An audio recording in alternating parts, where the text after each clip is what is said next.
Operation সিঁদুরের পাল্টা নিয়ন্ত্রণ রেখায় বেলাগাম গুলিবর্ষণ পাক সেনার। কাশ্মীরে মৃত বেড়ে 15, মৃতদের তালিকায় 2 শিশুও রয়েছে। আর এরই পাশাপাশি পাকিস্তানের হামলায় আহত হয়েছেন অন্তত 30 জন, ক্ষতিগ্রস্ত বহু বাড়ি, দোকান। ভারতের তরফে জঙ্গি হত্যার বদলা নিতে নিয়ন্ত্রণ রেখায় এলো পাথারি গোলাগুলি শুরু করেছে পাক সেনা। প্রাণ বাঁচাতে সীমান্তবর্তী এলাকার বাসিন্দারা বাংকারে আশ্রয় নিয়েছেন। পুঞ্চ এলাকা সব থেকে বেশি ক্ষতিগ্রস্ত এলাকা পুঞ্চ। আর এই ঘটনায় সীমান্তবর্তী 5 জেলায় সমস্ত শিক্ষা প্রতিষ্ঠান বন্ধ রাখা হয়েছে।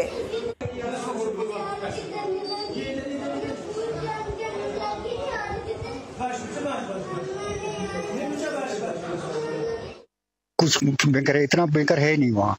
अब इसलिए वहाँ खूब ज्यादा हो गए, लोग भागने लगे वहां से। वहाँ कोई सेफ्टी इतनी है ही नहीं, तो लोग आ रहे हैं वहाँ से। हाँ, लोग आ रहे हैं वहाँ से, सब भागे। अब वो लोग फंसे जो जिनके पास मवेशी है वही है वहाँ। तिलेल में तो इतना नहीं है, इतना खतरा नहीं है तिलेल में, वो वही है अभी। दावर में है? दावर में नहीं, दावर वाले सब निकल गए वहाँ से, सभी लोग वहाँ से निकले। वही मवेशी वाले जिनके पास पशु वगैरह है वही रुक गए वहाँ। कल शाम से जो हालात हमने देखे चौकीबल या पुलवामा पामपुर साइड से, उसी की वजह से लोग ज्यादा खौफजदा हुए, तो लोग घर छोड़ के मजबूर हुए निकलने के लिए, तो आए बांडीपुरा या श्रीनगर।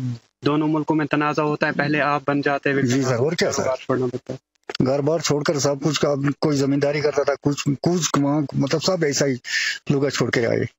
जंग अगर होता किसी बात का सोल्यूशन, इंसान बोलता कि जंग ही होनी चाहिए, तो इससे सोल्यूशन होगा। इससे दोनों साइड की बर्बादी है, एक साइड की तो नहीं है। और मैक्सिमम देखो आप गुरेज के हालात, गुरेज पे तो यही माल मवेशी होती है, जमींदारी का 6 महीने कट ऑफ एरिया होता है, 6 महीने इनको कमाई होती है, अब वो भी सारा ठप हुआ है।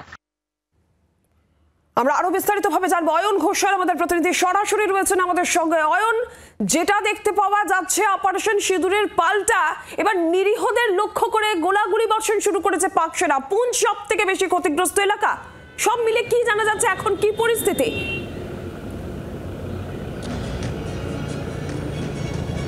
পাকিস্তানের এই যে কাপুরুষোচিত আচরণ, এই আচরণের যে ইনিশিয়াল জাল, এই জালটা তো বুনে দিয়েছেন পাক প্রধানমন্ত্রী শেহবাজ শরীফ। তিনি গতকাল সাংবাদিক বৈঠক করেছেন, কি বলেছেন? তিনি বলেছেন নিরীহ শহীদদের রক্তের প্রতিশোধ নিতে পাকিস্তান দৃঢ় প্রতিজ্ঞ। ভারত আগ্রাসন দেখিয়েছে, এর ফল ভারতকে ভুগতে হবে। প্রথম কথা, তিনি নিরীহ শহীদ কাদের বলছেন? গোটা বিশ্বের চোখে যারা একেবারে দাগি সন্ত্রাসবাদী, ভারত তাদের টার্গেটগুলো বেছে বেছে সেই সন্ত্রাসবাদীদের যে ডেন বা আস্তানা সেখানে রেখেছে। এবং একটাও নিরীহ পাকিস্তানি ভারতের এই যে অপারেশন সিন্দুর তার ফলে মারা গেছেন বলে পাকিস্তান কিন্তু এখনো পর্যন্ত কোনো কনফার্ম ডিক্লারেশন দিতে পারেনি। তা সত্ত্বেও সেই দেশের প্রধানমন্ত্রী, অর্থাৎ সর্বোচ্চ অসামরিক প্রধান, তিনি দাবি করছেন নিরীহ শহীদ। কাদের তিনি শহীদ বলছেন? পহেলগাঁও সেখানে হামলা হয়েছে, সেখানে নির্বিচারে হত্যালীলা চলেছে, তারপর তার পাল্টা হিসেবে ভারত তারা কিন্তু অপারেশন সিন্দুর চালিয়েছে। এক্ষেত্রে পহেলগাঁওতে আগে হামলা হয়েছে, পরবর্তীকালে ভারত তার উত্তর দিয়েছে। অতএব ভারত আগ্রাসন দেখিয়েছে। পাক প্রধানমন্ত্রীর এই দাবিটাও তো কোনো যুক্তিপূর্ণ দাবি নয়। ঠিক এই ক্ষেত্রে সবথেকে বড় প্রশ্ন বা যে তত্ত্বের বা যে যুক্তির কথা বিভিন্ন সেনা প্রধান প্রাক্তন তারা বলছেন, সেটা হচ্ছে ভারত তো সন্ত্রাসবাদীদের মদতদাতা রাষ্ট্র নয়, অতএব ভারতে সেই অর্থে কোনো জঙ্গি ঘাঁটি নেই। তাহলে পাকিস্তান যদি অপারেশন সিন্দুরের প্রত্যাঘাত করতে চায়, তাহলে তাদের তো নিরীহ ভারতীয়দের ওপরেই সেই প্রত্যাঘাতটা করতে হবে, কারণ তারা তো আর বেছে বেছে পাল্টা ভারতের জঙ্গি ঘাঁটি ওড়াতে পারবে না। যেটা নেই সেটা তারা ওড়াবে কী করে? এবং ঠিক এই জায়গা থেকেই পাকিস্তান গতকাল থেকে যে বর্বরচিত একটা আচরণ করছে, গোটা বিশ্বের চোখে এই মুহূর্তে ধিক্কৃত, নিন্দনীয়, সেই আচরণটা হচ্ছে একেবারে লাইন অফ কন্ট্রোল তার এই প্রান্তে, ভারতে মূল ভূখণ্ডে, সেখানে যারা কৃষিকাজ করতে যাচ্ছেন, যারা পশুপালন করতে যাচ্ছেন, তাদের উপর এলো পাথারি শেলিং চলছে, তাদের প্রাণ চলে যাচ্ছে।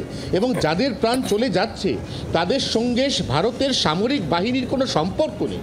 আবার একইভাবে একথাও বলা যায় যে ভারত অপারেশন সিন্দুরে যাদের ওপর প্রত্যাঘাত করেছে তাদের সঙ্গেও পাক সেনার কোনো সরাসরি সম্পর্ক নেই।